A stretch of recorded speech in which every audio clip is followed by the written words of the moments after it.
we were in college around the same time. And I mean, I'm glad I was in college when I was, because at the time, you could go out to a bar and, have some drinks, and maybe, I'm not saying you would do any particular thing, but you weren't going to be filmed 24/7.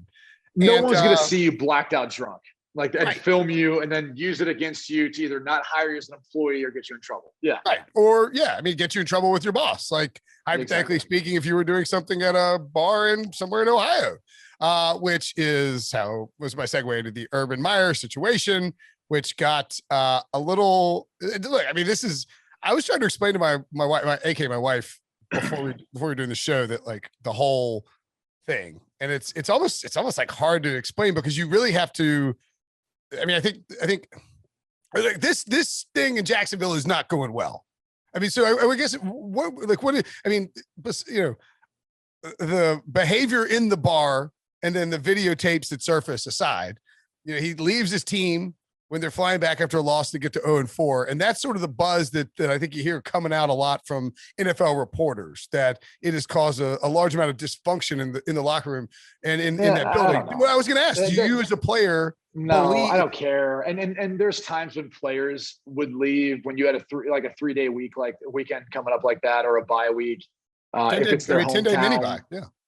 Right. But, if you have that amount of time off, which they did, there will be players who stay. Like they'll stay if that's their hometown, where like if they played somewhere like that, and they won't fly back with a team. So players have done it before in my experience. Coaches do it a lot more in college, and I guess they'll stay to recruit. And that's where obviously there's a drastic difference between the NFL and college. I think as long as it was okayed with the owner and Shad Khan, if he told him that, he said, yeah, of course. Like, I get it. You came down here to coach at Jacksonville, and you've got family still there in Columbus. You want to see your grandkids, and you've been grinding away, here. So be it. So I think the whole flight thing is being blown out of proportion. Okay. I've said this, and I'll stand by this. The media doesn't like Urban Meyer. They are going to look for any little thing to pick at and make a big deal about. Mike Silver's making up stuff right now. He made up stuff back when I was playing. He has one of the worst reputations amongst players in the NFL. Mike Lombardi, and I've said other people who've spoke up, they want that job. I spoke to one front office executive. So what's the deal? They said, we think he's going to be okay. He's got more of the locker room. Those guys understood. Did people maybe laugh or think it's funny? I'm sure. There's probably some players who weren't bothered by it at all. And there's probably some players who were bothered by it a lot. I think when you say bothered by it, you mean the video, not or how he explained the video, right? Yeah, the flight thing is like, no offense, it's for all the reporters to talk. No one gives a shit. No one cares. Okay. Like, I just cussed. Sorry, Debo. You can cut that out. No one cares. Leave it. It's the accountability of saying one thing. Like, what was it, week 2 or week 3 when he came out and made that public statement about how they're working hard and they're going to figure this out, they're going to turn it around. And then you have that surface. That's the hard thing, is there's going to be a lot of guys who are rubbed the wrong way, where you're saying one thing and doing another. And I'm not saying that he's doing that all the time, right? Because that's just one instance of him going out to his restaurant with his family and him staying after later than he should have. And that's where bad things happen. That's where things get blown out of proportion. And that's where, look, when I first saw the first video, I had a general idea of, I think, what was going on. And I didn't need a second video to confirm one thing or another. It was more of the, hey, that's a personal issue that he's gonna have to deal with as a man with his family and wife. He's got daughters, and that's tough. And that's not for me to judge or say anything about. I'm not perfect. But I think the concerning thing for football as it's related is, does that then change the way the locker room looks at you, where you're up there saying all this stuff, and now it makes him not flying back with the team. It does make it look worse. And now It makes the 0-4 record look worse. And it makes those statements look worse. And so all those things, when something like this happens, make it look like that much worse. And now it makes it easier for ownership, because of the moral clause within his contract, to move on from you, which, that's one of the things I know has been talked about and people have brought up. Can I be honest with you? I think if things got bad, I think Coach Meyer would step down before he would have Shad Khan fire him. I really do, because that's how I think he is. I think he's not in it to just have a money grab where he's going to make some sort of contest to, go back and forth about his buyout or whatever's owed to him. I think the losing's way more likely to get him than any sort of, like, 100%. 100%. And so, this is a personal deal that he's got to deal with. And it's a personal deal that he's going to have to handle within that locker room. But as everyone knows in the NFL, it's a week-to-week deal. If they come back and win this next week, do you think we're going to be talking about this anymore? Well, probably not. Probably not. I think we were slacking about this, DMing about this, and I don't want to. Somebody pointed out, they're like, if he wins the next 2 games, like he beats the Titans and the Dolphins, this is probably going to go away. And my point was, if they get to 2 and 4, it's probably going to be it'll go from volcano exploding under nuclear reactor hot to lava running through the streets of Dallas in July hot. But then you get win 4 games, and you're like, if they're 4-0, this is a sort of just the way that things operate. Unfortunately, this would be turned into like a look, like it would almost be spun in a. I don't even know if it's as hot as everyone thinks it is. Okay. Because you have to remember, he took this job with some baggage. So if that's the case, like, don't you think ownership kind of knew what they were getting themselves into? Like, there might be some stuff that comes about. Now, you can go back through the summer at some of the decisions he made and question some different things, but it's no different than saying, hey, this is his first time being an NFL coach. He's going to make some mistakes. He's going to do some things that I think after 2 years, he might look back and say, I wish I would have done that differently. I mean, look, and I'm not trying to make a direct correlation between him and Cliff Kingsbury, but Cliff Kingsbury had only been a head coach once at the college ranks. Yeah. He wasn't anywhere close to successful as Urban Meyer. And you're looking at him now as the only undefeated team in the NFL.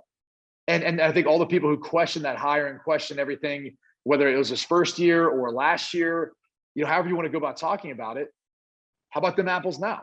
So I think they knew what they were signing up for when they decided to bring him in. I think they knew how bad this team was, and it would take some time.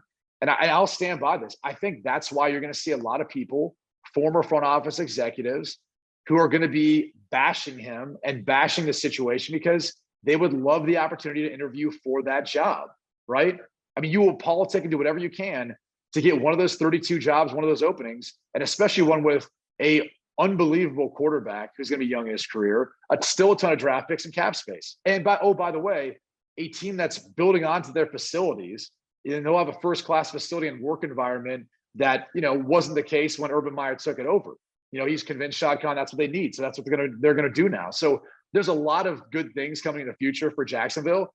It just really comes down to how this team performs the next couple of weeks and if this is water under the bridge. I mean, we have the same conversation about the Bears this week that we were a week ago. No, it's entirely different. Yeah, no, I mean, that to your point, the NFL is a week-to-week league. You win a couple of games and everything cools down and people move on. And look, in 2021, the basic reality of it is that, it's not like full 2016 or 2020, but in 2021, people are going to find something else to get all up in arms about. It's the cycle is 24 to 40 hours, or maybe a little bit longer just because of the timing of all this. I thought the weirdest thing was that that Urban Meyer he came out and said, he's like, yeah, I just needed to walk. They're trying to get me out of the dance floor. Just needed to walk away. And everybody's like, all right. And then he apparently said the same thing to his players. I think, you heard the report that players laughed about it. I think what happened was he told them that. He walks out and everybody's like, that ain't true. Yeah. I mean, that's just not what happened. I mean, you can tell that from the video. And then the whole, here's the reality. We only know what's being reported. We're not him. We're not in that room. Sure. So we don't know. And that's part of the issue is as I said before, were there some guys who probably didn't take it seriously and laughed at it? Of course. Or even laughed at his explanation, right? It's usually the player who's talking to the coach when he gets put in this situation. And that's kind of on that same that same line as, so what happens when a player gets caught for something like this next? Yeah. How's he going to handle that as a head coach? Yeah. You're right. It's usually the other way around. And, Urban pointed out in his press conference on Monday, he said that, he had told Trevor Lawrence when Trevor wanted to go to Vegas for his bachelor party to, all right, be careful, surround yourself, make sure you're, insulated and you don't get, Which that's the tough thing about all this is, he's in his own restaurant. He's in a town where he used to live, a lot of close people. It's always tough, I think, when you get to an NFL job, especially coming from college. I don't think you realize the magnitude of the NFL compared to college. Like, I think when you think about, like, he's one of the all-time great head coaches in college football. Sure. You know, that I don't know that video comes out if he's the head coach at Ohio State. And I was about to say the exact same thing. I think 100%. But it's a different deal. And I just think when you get to the NFL, it's a different magnitude of people who are not trying to take you down, but just being in the limelight, being in the spotlight. Is the restaurant? I mean, I don't have research. Was the restaurant in Columbus or in? It's in Dublin, Ohio. It's my hometown. Right, but it's like it is the heart of Buckeye country, right? Yeah, I mean, it's a suburb of Columbus. Yeah, yeah. In other words, my point being is that if in that spot, I think it is a lot less likely that a bunch of Ohio State fans tweet out a video of the Ohio, and not only because you just don't want your coach to deal with anything, and that right. And that, I know that sounds weird and fandom-ishy, but that's just the reality of it. You know, if you're in your own restaurant in a heavy Ohio State population area, you're not likely to have somebody tweet it out because people will be more mad at them than they are at you. But when you're the head coach of the Jaguars, it's kind of like, oh, look at old Herbs here, and then that's how it gets fired out a lot more quickly. So I agree with your point completely. This is a case for like one of the many reasons why you don't put your name on a restaurant when you're a celebrity, and because there's two reasons for that. A, you have to be there. You have to show up and show face. Because if you put your name on it, people are coming to the restaurant to see you. Then you're subject to these sorts of things happening. And then the other reason is be like, what if someone gets like food poisoning or chokes on a chicken wing or something like that? Like, there's just so much liability. Like, I don't care how much you make from that restaurant.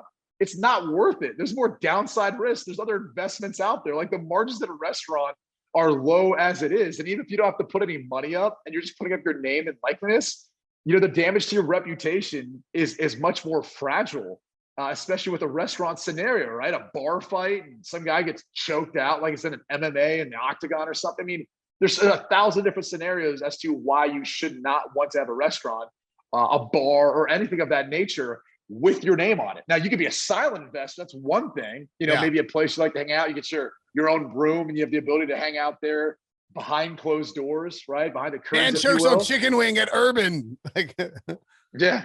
It's like 7-0 goes to 7-1 because of a chicken wing. Like, it's just there's I happen to be a Michigan fan. There's all these little things that Michigan fan suffers from food poisoning at Urban Meyer's restaurant. You know, like now it's a conspiracy theory, right? Like, hey, they got the Buckeyes this week. Was there something more to it? Was there something in the Buffalo dip? What happened here? All right, so where do you think? And I know you mentioned, you said week to week league. I get it, and I agree with you. This stuff could blow over next week. Like they go and if they win this week, you will not hear the same tone. I promise you will not. Correct. Now, if you lose this week, which is likely, I mean, because they're not a very good football team, but they could win. If you lose this week, they're up 14-0 on the Bengals. Like, they had no business losing that game, but they still did. Well, I don't think that Urban's done a great job coaching either. I mean, I don't think he's done a bad job. Like, I don't think he's like bottom 5 coaches in the NFL. I think they haven't put together an entire game. Yeah. And I think that's part of it. You know, he delegates as a head coach. Like I've said before, this whole idea that it's his offense. Not his offense. Yeah. It's not his offense. It's Daryl Bevels, and Brian Schottenheimer is a part of their passing game coordinator. You know, their defense, he's got his DC take care of that. So I think we've seen flashes of them obviously putting together a good first half on Thursday Night Football on a short week. I personally feel like, and I know there's many people that refute this, you kick the field goal. Okay. When you're a bad football team, you have to take any chance you can of just taking the points, taking the easy ones, because you're going to mess it up more often than not. So when you get those opportunities to take 3 and go up 17-0, you take them, because they're more often than not, you're going to mess the game up and lose it, not the other team. So when you get those chances where, hey, we're the ones up 17-0, guess what?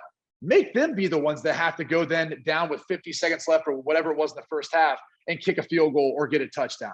Like, they hadn't done crap the entire first half. Like, I remember hearing that logic where they're like, well, no, go for the touchdown because you don't want to give Joe Burrow a short field if they have a good return. And I'm like, well, what does it matter? He hasn't done anything the entire first half. He's all of a sudden going to turn it on there, whether they get the ball at the 1 or they get it based on a kickoff at the 20 or whatever 25, 30, whatever they return it to.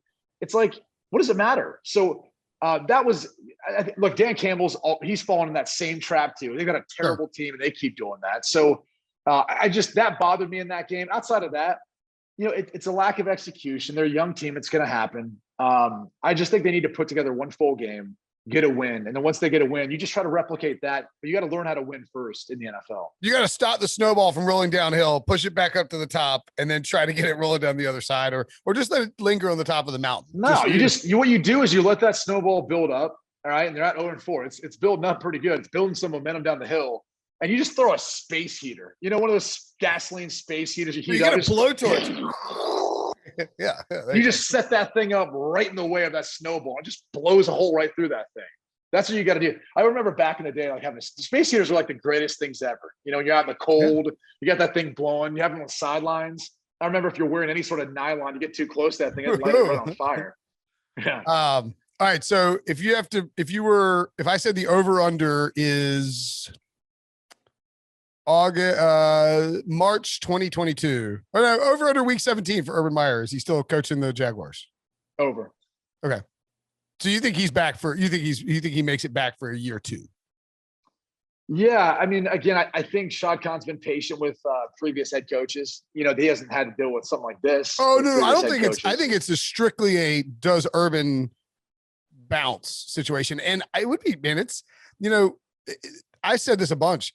People are like, well, I mean, is he going to make it past week 5? Like, look, the guys who left the NFL, like when we talk about Steve Spurrier, who is a Hall of Fame caliber coach, maybe he's in the Hall of Fame, who won a national title, he's still ding him for whiffing in the NFL.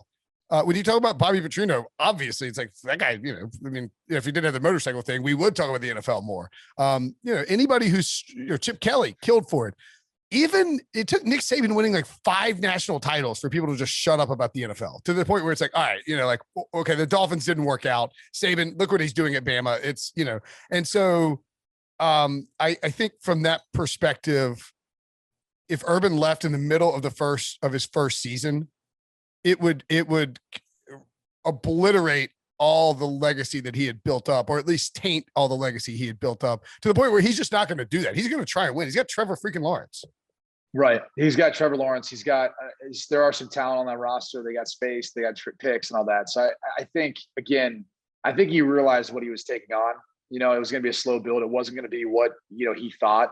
Or I guess I should say what he had at other college football opportunities. The interesting thing though, is like everyone connects him to the USC job.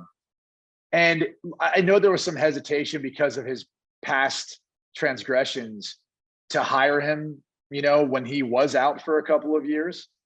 And so now it's like, okay, well, how does it make any sense that they're going to hire him now? Like, based on all that's come out, like if their president had an issue before, how's this changing anything? Like, how's this making it any better? So I think that rumor that continues to circulate out there, maybe they're in a different position now and she's not the one making the decision.